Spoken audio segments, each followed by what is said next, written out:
President Aquino wants assurances for the safety of Filipino peacekeepers in the Golan Heights. This following recent incidents that threatened the safety of UN peacekeepers, including the abduction of Filipino troops by Syrian rebels. More from Elena Luna.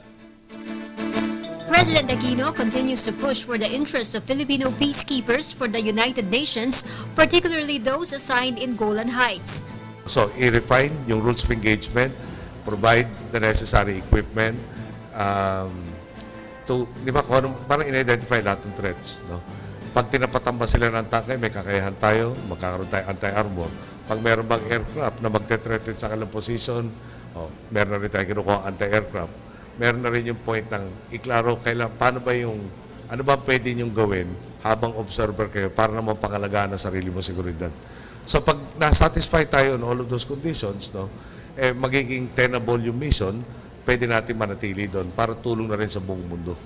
Pero pag hindi naman tayo pinagkalooban ng ating mga hiling, hindi ko i-risk ang ating tropa na manatili doon kung hindi nakakayanin yung mission.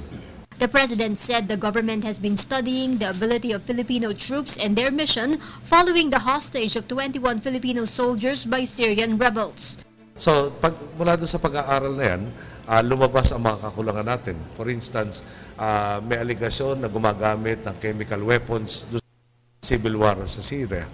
So, meron na tayong mga equipment at training na ginawa, provide na armed forces at ng UN para sa ating pwersa para maprotektahan sila doon sa chemical weapons.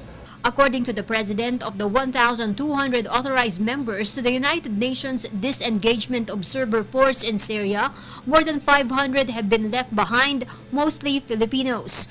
Croatia withdrew its troops last March. Japan has done the same. Austria announced it will remove its 377 peacekeepers. The 343 Filipino troops in Golan Heights will end their tour of duty on August 3. May obligasyon tayo hanggang Agosto nitong taon na to.